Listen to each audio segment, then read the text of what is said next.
레너드 스윗 교수라는 분이 있습니다. 세계적인 기독교 미래학자인데요. 몇 년 전에 한국에 와서 인터뷰를 한 기사를 본 적이 있습니다. 그분이 오늘날 교회를 보면서 오늘날 교회가 심각한 질병을 앓고 있다고 진단을 했습니다. 그리고 진단하면서 병명을 예수 결핍 장애라고 했습니다. 주의력 결핍 장애라는 말이 있잖아요. 주의력 대신에 예수를 집어넣어서 예수 결핍 장애라는 신조어를 만든 겁니다. 교회를 보니까 교회에 뭔가 되게 많이 있는 겁니다. 우리도 이렇게 보면 시스템들도 되게 많잖아요. 그리고 사람도 많고 조직도 많고 하는 부분도 굉장히 많습니다.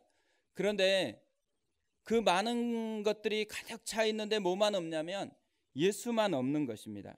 예수를 만난 사건이 없고 예수님 때문에 감격하는 게 없고 예수님 때문에 눈물 흘리는 그런 일들이 없어져 버렸다라는 거죠. 그래서 기자가 예수 결핍 장애를 어떻게 하면 치료할 수 있는지 물었을 때 이분이 이렇게 대답을 했습니다. 나는 기독교 세계관이란 말을 좋아하지 않습니다. 기독교인이 가져야 할 세계관은 없습니다. 세계관은 모두 머리에서 나온 것입니다. 거기선 아무것도 얻을 게 없습니다. 성경에선 하나님을 맛보고 그걸 느끼라고 했습니다. 우리에겐 라이프가 필요한 것이지 뷰가 필요한 게 아닙니다. 사실 이 내용을 지난주 수금 기도회 때 나누었거든요. 근데 계속해서 이 말씀이 생각이 나는 거예요. 이 말씀이 계속 울림이 되는 것입니다. 특별히 우리에겐 라이프가 필요한 것이지 뷰가 필요한 게 아닙니다. 우리에게는 지식이 필요한 게 아니라 라이프, 사건으로 만나는 것이 필요하다라는 거죠. 예수님은 자신의 교훈을 따라오라고 한 적이 없습니다. 예수님은 나를 따라오라고 그렇게 얘기를 했습니다. 예수님은 자신이 설교했던 게 어떻게 반응이 오는지 피드백을 받은 적이 없습니다. 대신에 예수님은 나를 누구라고 하느냐 물으셨습니다. 예수님이 원하는 것은 뷰가 아니라는 거예요. 라이프이지. 그래서 자신과 직접 만나는 거고 자신과 함께 하는 것을 원하는 거지 자신에 대해서 아는 것을 원하는 것이 아니었다라는 것입니다. 바울이 선교를 할 때 어떤 지역에서는 2년 이상 있었습니다. 근데 어떤 지역에서는 아주 짧게 때로는 3주, 때로는 1주, 때로는 3일 이 정도 머물렀습니다. 근데 놀랍게도 바울이 머물렀던 그 짧은 기간에 교회가 세워졌습니다. 단 한 번 복음을 들었을 텐데 단 한 번 들었던 그 복음이 자기 인생을 바꿔놓은 것입니다. 그러니까 우리가 설교를 매주마다 들으면 1년에 52번 들을 수 있거든요. 그러다 보니까 우리 마음속에 뭐가 있냐면 이번 설교를 대충 들어도 다음에 또 들으면 되지 이런 생각이 있는 거예요. 그런데 바울을 경험했던 사람들은 단 한 번 듣고 나서 그것으로 말미암아 예수님을 만나고 변화가 된 부분이 있다라는 거죠. 왜냐하면 그들이 뷰로 복음을 접근한 게 아니에요. 라이프로, 삶으로 그렇게 복음을 접근했기 때문에 예수 사건을 만났다라는 거죠. 근데 우리가 우리 자신을 보거나 한국 교회를 볼 때 사실은 라이프가 아니고 뷰이거든요. 그럼에도 불구하고 별로 그렇게 안타까워하지를 않습니다. 제가 전에 차를 사고요. 송림에 이제 길가에다가 주차를 하고 예배를 다 드리고 나왔습니다. 가려고 보니까 누가 못으로 이렇게 쭉 그은 거예요. 근데 이제 이게 분이 안 풀렸는지 한 번 그은 게 아니고 돌아가면서 이렇게 쭉 그었습니다. 지금도 그 흔적이 그대로 남아 있거든요. 근데 그 흔적 볼 때마다 마음이 힘들어요. 제가 이게 그 차의 흔적을 보면서는 마음이 되게 안타깝고 힘든데 내 안에 예수 사건이 없는 채로 살아가는 삶. 그러니까 예수와 함께하는 그 능력이 없는데 사역은 계속하고 있는데도 별로 그렇게 안타까워하는 마음이 없어졌다라는 것을 발견을 했습니다. 저만 그런 게 아니죠. 많은 분들이 그냥 종교 생활을 해요. 교회도 다니고 예배도 드리고 다 하는데 예수님과 만나는 그 능력을 경험한 건 아니에요. 그러면서도 별로 그렇게 안타까워하지 않고 살아가는 거죠. 왜 그럴까요? 예수 사건을 못 만나니까 이제는 예수님의 사건이 아니고 뷰만 남은 거예요. 그분에 대해서 알고 그분의 가르침이 뭔지 또 그것만 아는 것에서 멈춰버리는 삶을 살아가고 있다는 것이죠. 많은 분들에게 주님을 위해서 헌신하자 그러면 어떻게 돼요? 공부를 더 해야 된다고 얘기합니다. 자, 훈련을 받지 못해서 못한다고 그렇게 얘기하는 분들이 많습니다. 근데 우리가 하나님이 우리 가운데 오셨습니다. 하나님이신 그분이 예수라는 옷을 입고 예수라는 몸을 입고 이 땅에 오셨어요. 그리고 그분이 우리 죄를 위해서 십자가에서 죽으셨습니다. 그리고 부활하셨고 승천하셨고 다시 오실 것을 약속했습니다. 그리고 지금도 하늘에서 우리를 위해서 중보하시면서 기도하고 계세요. 또 우리 가운데 실제적으로 돕기 위해서 성령을 보내셔서 성령으로 우리와 함께하고 계세요. 이게 복음이잖아요. 초대교회에 이 복음 때문에 사람들이 변했어요. 초대교회에 이것 이상의 또 다른 복음이 있었던 것이 아니고 이 예수를 만난 이 예수의 복음 때문에 그들의 인생이 달라졌던 것이죠. 그들은 뷰가 아니고요, 라이프였기 때문에 그래요. 예수님의 사건이었기 때문에, 예수님이 진짜 자기 삶 가운데, 자기 인생 가운데, 자기 심령 가운데 찾아온 분이었고 자기와 실제적으로 만난 분이기 때문에 그분들의 인생을 바꾸어 놓은 것입니다. 그리고 그들은 그 복음의 인생을 건 거예요. 그 복음 때문에 자기가 죽을지도 모르는데 자기 인생을 그거에 걸었다라는 것이죠. 근데 오늘날은 자꾸만 이 사건이 안 일어나는 거예요. 예배를 다 드려요. 옛날보다 훨씬 더 많이 알고 있어요. 그런데 능력은 훨씬 없어요. 실제 삶에서 주님이 주시는 그 파워와 기쁨은 없는데도 불구하고 교회 생활은 계속하고 있는 거예요. 안타까움도 없이. 우리가 올해가 이제 시작된 지 오늘이 1월 마지막 주거든요. 한 해 이렇게 생각하면서 우리 마음속에서 그럭저럭 살아가는 거, 예수 사건이 없는데도 교회 생활하는 것에 대한 안타까움이 일어나는 한 해가 됐으면 좋겠습니다. 진짜 주님을 만나고 싶은 거, 진짜 주님과 함께하고 그것으로 우리의 1년이 채워지는 그런 은혜가 있는 한 해가 되었으면 좋겠습니다. 오늘 말씀을 통해서 우리가 살펴볼 믿음의 두 번째 사람이 에녹입니다. 5절에 보면 믿음으로 에녹은 죽음을 보지 않고 옮겨졌으니 하나님이 그를 옮기심으로 다시 보이지 아니하였느니라. 그는 옮겨지기 전에 하나님을 기쁘시게 하는 자라 하는 증거를 받았느니라. 말씀을 보면 에녹을 설명하면서 강조하는 말이 있습니다. 옮겨졌다. 이 짧은 한 절에서 3번이나 반복해서 이야기합니다. 옮겨졌으니, 옮기심으로, 옮겨지기 전에. 사람이 죄를 범한 결과요, 다 죽음을 맞게 됐습니다. 아담 이후로 모든 사람이 죽음을 경험해야 됐어요. 그런데 에녹은 죽음을 보지 않고 옮겨졌다고 이야기합니다. 죽음 없이 천국으로 바로 직행을 했습니다. 당시 살았던 사람들의 수명이 평균적으로 보면 800에서 900세예요. 근데 에녹은 365세에 하나님 나라로 직행을 했습니다. 그리고 에녹이 그렇게 죽음을 보지 않고 하나님 나라로 간 단 하나의 이유를 오늘 본문이 설명하는데, 그는 옮겨지기 전에 하나님을 기쁘시게 하는 자라 하는 증거를 받았느니라. 하나님께서 에녹을 보니까 너무 좋은 거예요. 그를 보기만 해도 가슴이 너무 두근거리는 거예요. 그래서 도저히 기쁨을 이기지 못해가지고 이 에녹이 죽을 때까지 기다릴 수가 없어서 에녹을 하나님 나라로 그렇게 불러가셨다라고 이야기합니다.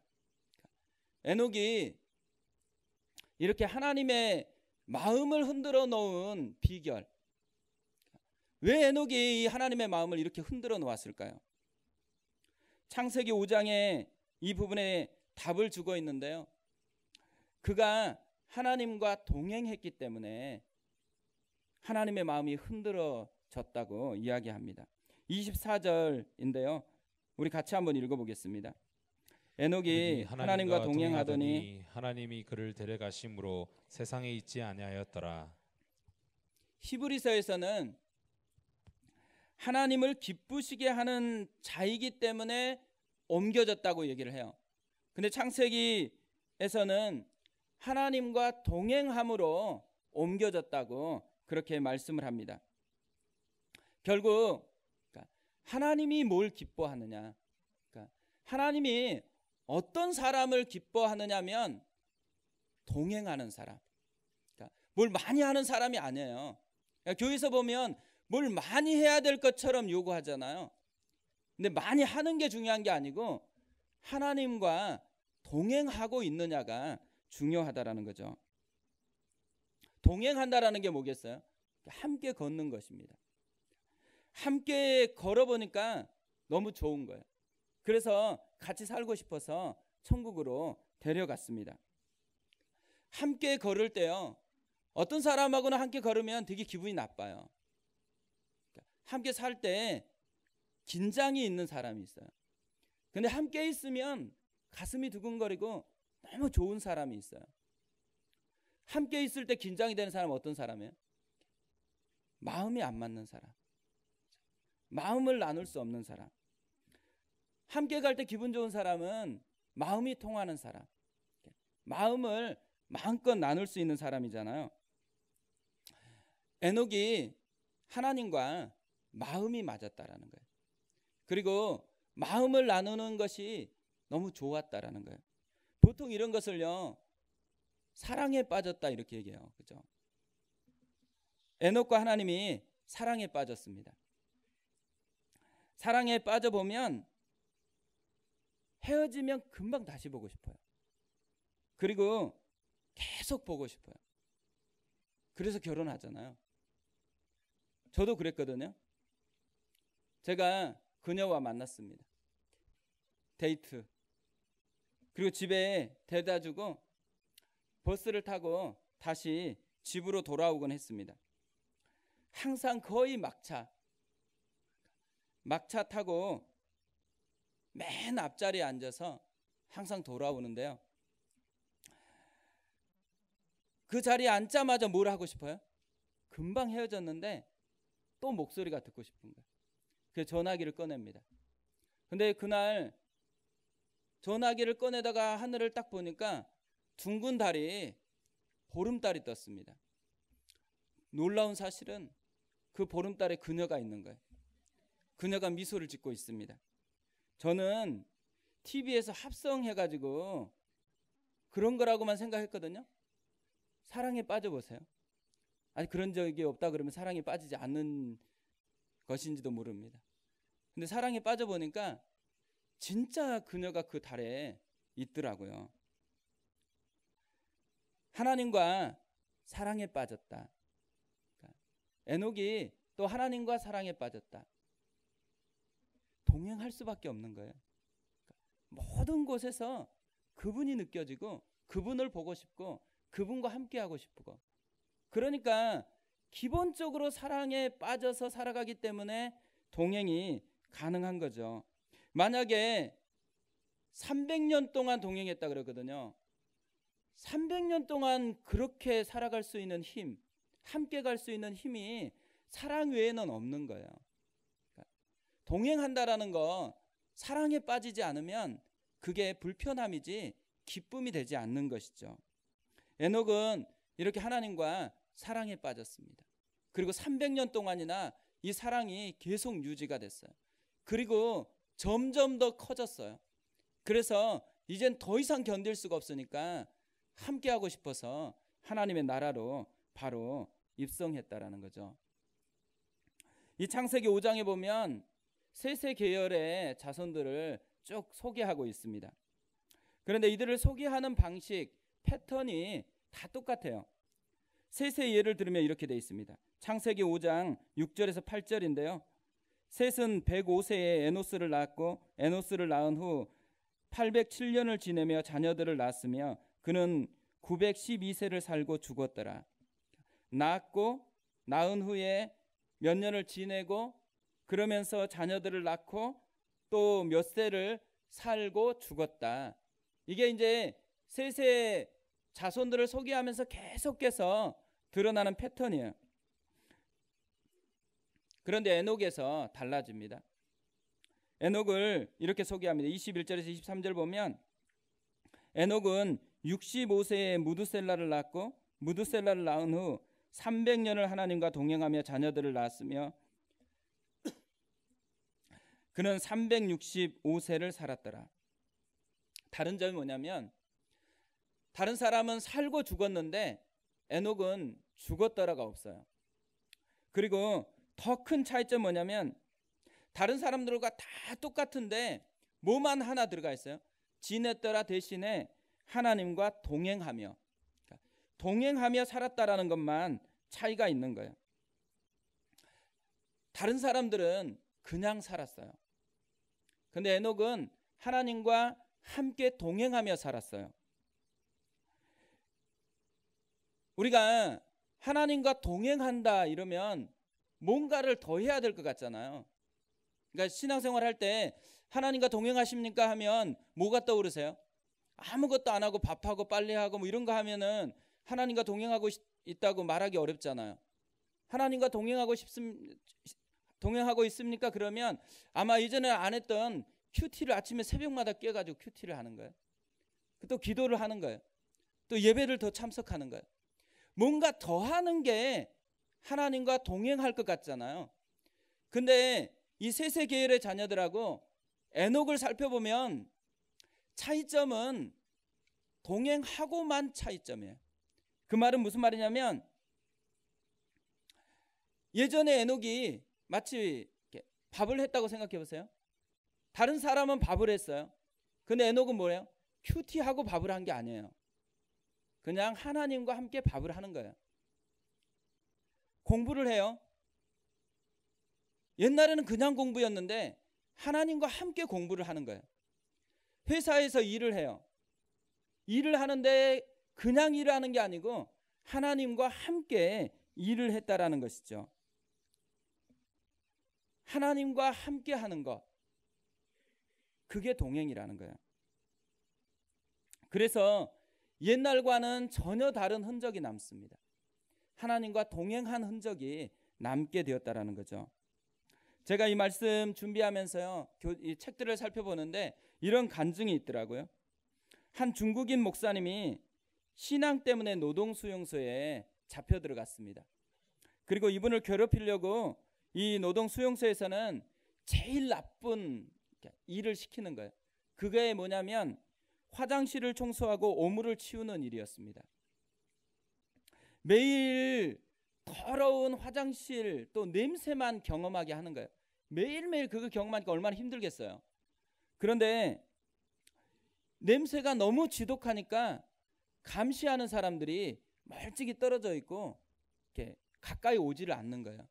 그래서 이분이 그 냄새 때문에 뭘 할 수 있냐면 마음껏 기도하고 마음껏 찬양할 수 있게 된 거예요. 이분이 이 화장실에서 제일 많이 자주 불렀던 찬양이 이 찬양이라고 합니다. 나 홀로 정원에 나아가네. 아직 장미에 이슬이 맺혀 있을 때 그분은 나와 함께 걸으시며 함께 말씀하시네. 내가 그분의 소유라고 말씀하시네. 거기 머물며 우리가 서로 나눈 기쁨은 아무도 전혀 알지 못한다네. 이 찬양이 찬송가 422장 찬양이거든요. 저 장미꽃 위에 있을. 이게 원래 영문 가사예요. 그게 너무 틀려가지고 제가 가사를 살펴봤습니다. 원래 우리 찬송가는 이렇게 돼 있어요.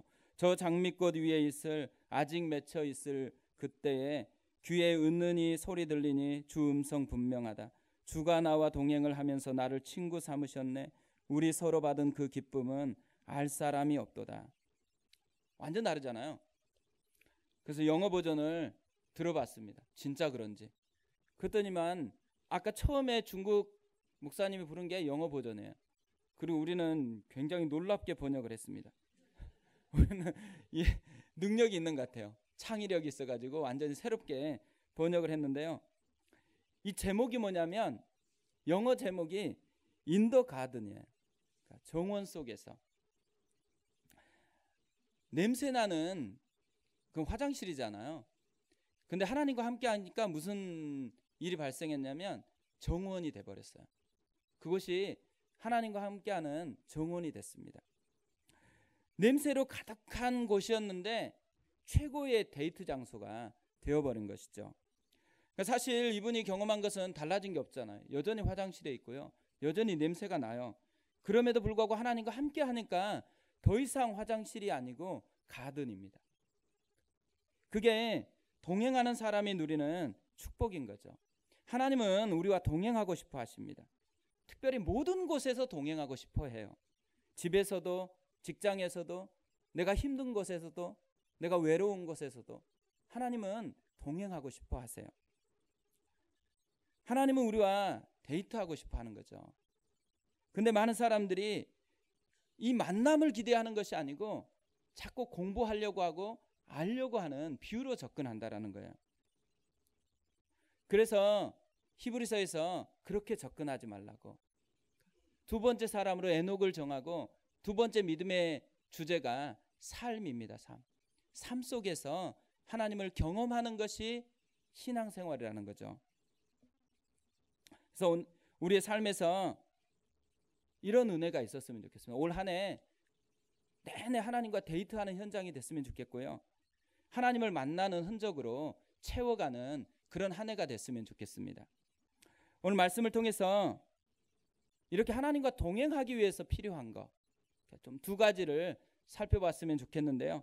첫 번째로는 하나님의 타이밍이 있어야 합니다. 영적인 변화를 경험하려면요, 다 하나님의 타이밍을 만나야 됩니다. 신앙 반전의 계기가 되는 하나님의 타이밍을 경험해야 되는 것이죠. 에녹도 마찬가지였는데 에녹이 처음부터 하나님과 동행한 것은 아니었습니다. 하나님의 타이밍을 경험한 후에 하나님과 동행하기 시작했습니다.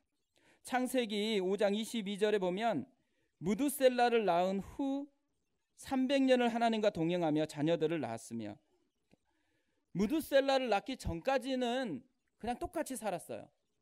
근데 무두셀라를 낳은 후에 하나님과 동행했다라는 것은 무두셀라를 낳고 무두셀라라는 이름을 짓는 이 어간에서 하나님의 타이밍을 경험했다라는 거죠.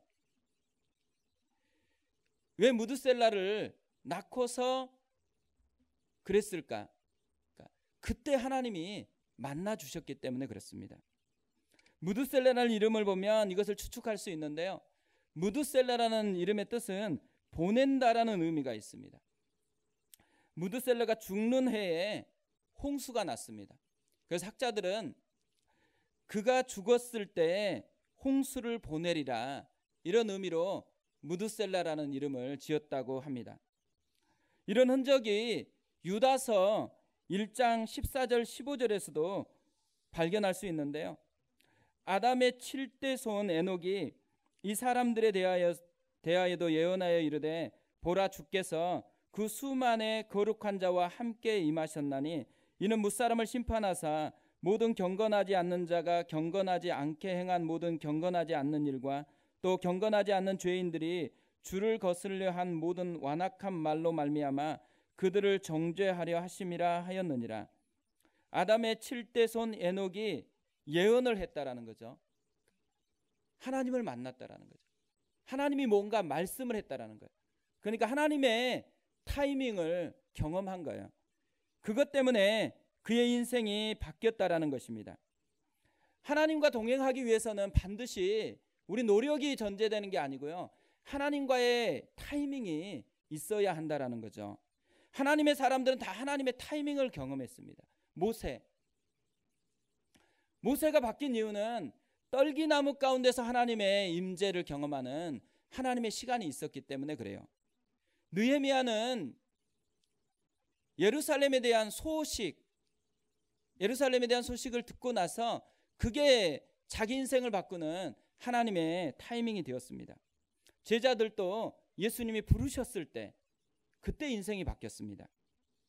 저도 고등학교 2학년 5월쯤에 제 인생의 첫 번째 하나님의 타이밍을 경험을 했습니다. 1학년 때 함께 했던 친구가 만나자고 했습니다. 그리고 만나서는 자기는 4월 달부터 교회를 다니기 시작했는데 되게 좋다라는 거예요. 그러면서 같이 가자고 했습니다. 제가 당연히 노라 그랬죠. 안 간다고. 그랬더니만 친구의 의리를 끊겠다고. 그래서 할 수 없이 그 의리 때문에 최초로 교회를 갔습니다. 근데 그 의리가요, 그냥 의리가 아니더라고요. 그 의리가 하나님의 타이밍이 되었습니다. 그때부터 쭉 교회를 다니기 시작한 거죠. 분립개척을 시작하고서 매일매일 경험한 것 중에 하나가 뭐냐면 옛날과는 다르게 매일매일이 하나님의 시간 같다라고 생각이 되어집니다. 하나님께서 저를 만져주고 있는 것을 실제적으로 경험하고 있는 것이죠. 개척 처음 하고요. 처음에 오신다 그러니까 두 가지 마음이 들더라고요. 첫 번째 마음은 고마운 거. 두 번째 마음은 뭐겠어요? 미안한 거. 분당으로 이렇게 좋은데, 그리고 지금 여기 예배 드리니까 벌써 차이가 있잖아요. 그래도 오늘은 이찬수 목사님 안 계십니다. 여기가 더 나았으면 좋겠다는 생각이 있는데 이찬수 목사님 설교가 얼마나 좋아요. 저도 예배 다 끝마치면 오후에 첫 번째 하는 행동이 뭐겠어요? 목사님 설교 영상으로 듣는 거예요. 근데 예전에 들을 때하고 지금 들을 때가 또 차이가 있더라고요. 지금이 훨씬 감동으로 느껴지는 게 되게 많아요. 근데 미안한, 그렇게 좋은 것을 놓고 오는 거잖아요. 진짜 미안한 마음이 많이 들었습니다. 그런데 제가 요즘에는요, 좀 생각이 바뀌었습니다. 제가 하나님을 경험해 보니까 분당우리교회에서 9년 동안 있으면서 경험하지 못했던 하나님을 경험하고 있어요. 예수 사건으로 경험하고 있어요. 근데 생각해 보니까 오신 분들도 그렇게 경험하고 있는 것 같아요. 그래서 있었으면은 시스템도 좋고 설교자도 괜찮고 다 좋은데 예수 사건이 아닐 수 있잖아요. 하나님을 경험하는 사건이 아닐 수 있는데, 근데 지금은 그 사건을 경험하는 거거든요. 저만 경험하는 게 아니기 때문에 이 미안하다는 마음이 조금 없어졌습니다. 그 방금 전에도 한 분하고 대화를 했거든요. 일부 끝마치고 이제 한 분이 또 이제 이렇게 고민이 되는가 봐요. 예배를 드리고 나서 고민이 되니까 이제 막 질문하고 이렇게 얘기를 나눴는데, 근데 그분하고 대화하면서도 무슨 생각이 드냐면, 너무 개척교회니까 자꾸 이게 얼마나 희생하고 뭘 해야 되고 이런 것을 너무 많이 생각하는 것 같아요. 근데 그런 걸 생각할 필요가 없습니다. 우리에게 중요한 건 뭐냐면 지금 내가 예수를 만나느냐가 중요하지, 여기에서 뭘 헌신하고 뭘 할 것인지가 별로 중요하지 않아요. 그리고 너무 열심히 헌신하겠다고 오면 제가 무서워요. 열심히 헌신하는 것보다 훨씬 중요한 것은 예수를 만나느냐 그렇지 않느냐예요. 라이프이냐 아니냐가 중요하지, 여기서 뭘 다 일한다고 해서 하나님이 인정하지 않을 건데 주님과 함께 하는 것만 기억되는 거잖아요. 그래서 부담을 갖는 것이 방향성이 잘못됐다는 생각이 들어요. 하나님을 기대하고 이곳에서 지난번과 같지 않는 하나님을 만날 수 있다 그러면은 하나님 앞에 나아가는 것이죠. 그 하나님이 또 새롭게 역사하고 있기 때문에 그렇습니다. 우리가 예배를 드릴 때요, 오늘 예배도 그런 것 같아요. 오늘 예배도 하나님의 시간이 됐으면 좋겠어요. 우리 마음속에 하나님이 만져주는 손길을 경험하는 하나님의 타이밍이 됐으면 좋겠습니다. 그리고 2018년 한 해 이렇게 지나가면서 그냥 보내지 않고 하루하루가 하나님의 만지시는 타이밍이 됐으면 좋겠어요. 그래서 우리 속에서 진짜 내 안에 예수가 있다라는 거, 예수님이 라이프이다라는 거, 그것을 말하는 그런 은혜가 있었으면 좋겠습니다. 두 번째로 하나님과 동행하기 위해서는 하나님을 제한하지 말라는 것입니다. 히브리서 11장 6절을 보면 믿음이 없이는 하나님을 기쁘시게 하지 못하나니 하나님께 나아가는 자는 반드시 그가 계신 것과 또한 그가 자기를 찾는 자들에게 상 주시는 이심을 믿어야 할지니라. 믿음이 없이는 하나님을 기쁘시게 못한다. 이 표현은 긍정적 표현이 아닙니다. 부정적인 표현이거든요. 처음을 시작할 때 긍정적으로 시작하지 않고 부정적으로 시작한 이유가 있는 거죠. 그러니까 사람들이 실제로 믿음으로 살지 않고 있는 것이에요. 그러니까 믿음으로 살지 않고 있는 이 사람들 때문에 부정적으로 접근했다라는 거죠. 이 편지를 예수를 믿고 있는 히브리 그리스도인에게 쓴 거거든요. 그렇기 때문에 완전히 믿음이 없는 사람은 아닌 거예요. 그 말은 제한하고 있다라는 거예요. 믿음을 제한하고 있다라는 것은 하나님을 제한하고 있다라는 거죠. 이들이 두 가지 측면에서 하나님을 제한합니다. 첫 번째로는 그가 계신 것, 하나님이 없다고 생각하는 거잖아요. 근데 이 표현은 하나님 존재가 없다라고 그렇게 표현한 것이 아니에요. 하나님이 지금 내가 살아가는 그 자리에 없는 거예요. 성경에는 하나님이 있는데 내가 힘든데 하나님이 없어요. 성경에는 분명히 하나님이 역사하고 있다라고 기적도 많고 예수님의 사건도 많은데 내가 살아가고 있는 그 자리에만 없다고 느끼는 거예요. 모든 것 속에 다 충만한 것 같은데 나에게만 없는 거. 그러니까 내가 제한한 거잖아요. 그런 사람들이 있었다라는 거예요. 그래서 하나님이 계신 것과 하나님을 제한하지 말라는 거죠. 두 번째로는 그가 자기를 찾는 자들에게 상 주시는 이심을 믿어야 한다 이렇게 얘기해요. 상 주시는 이심을 찾는 자들에게 상 주신다라는 건 뭐겠어요? 기도하는 사람에게 응답해 주신다라는 거죠. 근데 많은 사람들이 기도하면서 하나님 응답 안 할 거라고 생각을 합니다. 제한을 하는 거죠. 저도 그런 것 같아요. 저도 저희 가족들을 위해서 기도를 많이 했거든요. 빨리 예수를 믿게 해달라고 제가 30년여간 그렇게 기도한 것 같아요. 근데 작년 10월 달에 저희 아버님이 예수를 믿기로 하고 교회를 다니기 시작했습니다. 새생명 축제 기간쯤에요. 기도해야 되겠다는 생각이 든 거예요. 그런데 기도해야 되는데 저희 누님은 제가 목사니까 와서 저한테 꼭 전하라고 그렇게 얘기하는데 제가 다가서려고만 하면 힘들어하세요. 항상 내려가면 첫 번째 질문은 손님이 많냐 이거기 때문에 저희 아버님이 항상 그 교회는 손님이 많냐 이걸 물어보거든요. 그 말 속에서는 이미 좀 거리감을 두는 거예요. 그리고 저희 아버님이 진짜 목사는 안 했으면 좋겠다고 그렇게 생각했는데 제가 그 길을 가고 있는 거거든요. 그렇기 때문에 저하고 좀 관계가 애매해요. 다가서려 그러면 부담스러워요. 딴 말을 하시고. 그렇기 때문에 아무리 하려 그래도 복음을 전하기가 어려운 거예요. 그래서 그 즈음에 제가 하나님께 저는 아들로서만 이제 아버님께 다가가고 싶다고. 그리고 대신에 사람을 좀 보내주셨으면 좋겠다고. 복음을 전할 사람을 좀 보내달라고. 근데 진짜 놀랍게도요, 그 일이 일어났어요. 저희 고향에서 지내시다가 서울로 이렇게 올라가신 분인데 저도 기억이 없거든요. 진짜 오래되신 것 같아요.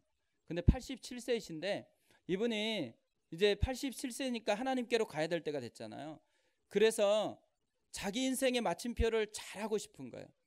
근데 생각해 보니까 예수님을 믿지 않는 사람들에게 복음을 전하는 게 제일 좋겠다고 생각해서 100명의 리스트를 뽑았습니다. 저희 아버님이 67번째셨어요. 그 전에 엄청 만나신 거예요. 그리고 67번째로 순천에 내려가셔서 저희 아버님께 복음을 전한 거죠. 그리고 아들이 목사인 것도 다 알고 다 정보를 수집해가지고 또 가셔서 복음을 전했어요. 근데 저희 아버님이 그 복음을 듣고 예수님을 영접을 했어요. 그리고 교회를 다니기 시작했거든요. 근데 첫 주 다녀보니까 좀 힘들었나 봐요. 그래서 누나에게 또 얘기를 하니까 누나 교회로 같이 가기로 했는데 이제 누님이 혹시 또 마음이 변할 수 있잖아요. 한 주 다녀보고 나서는 또 마음이 변할 수 있으니까 기도해달라고 하면서 저한테 전화를 한 거였거든요. 근데 제가 안 믿어지는 거예요. 그리고 전화를 끊었는데도 안 믿어져요. 하루가 지났는데도 잘 안 믿어지더라고요. 왜 그럴까요? 기도했는데 계속 안 됐어요. 그러니까 또 시도를 했는데 계속 안 받아들였어요.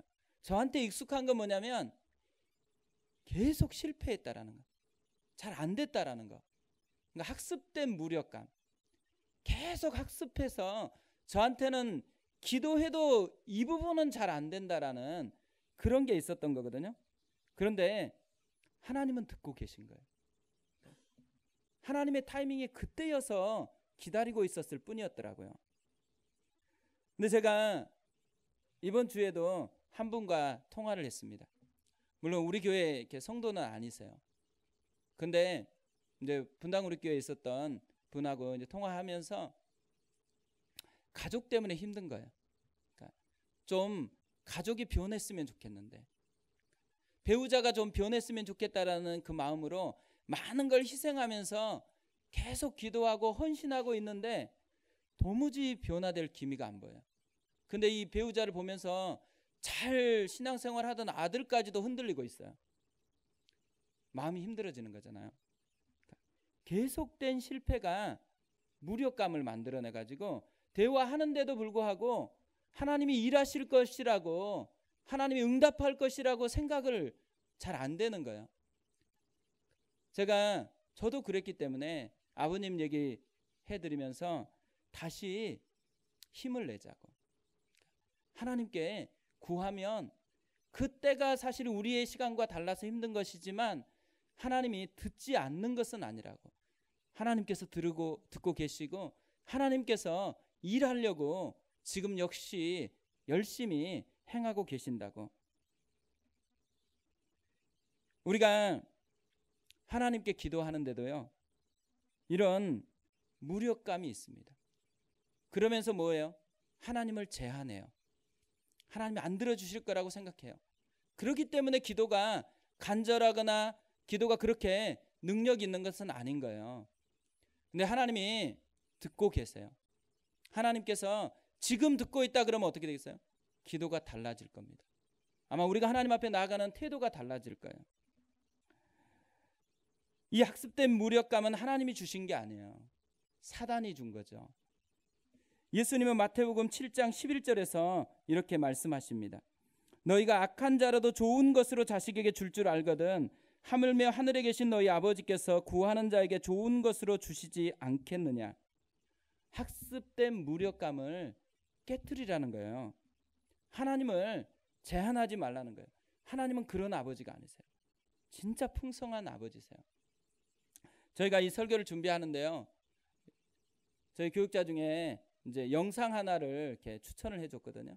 근데 그 영상이 이 이야기하고 정말 잘 맞는 것 같아서 준비를 했습니다. 한번 보겠습니다. 내가 살고 있는 것이 리무르, 티비오, 티밭이에요. 내가 이렇게 걸어가잖아요. 그러면 아래에서 이 꼬마들이 나를 올려다봅니다. 우리 교회 주일학교 애들이에요. 그러니까 내가 선교사인지 알아요. 내 이름이 유니스니까 내 이름을 불러요. 아래에서 나를 올려다보면서 내가 지나가면 이렇게 불러요.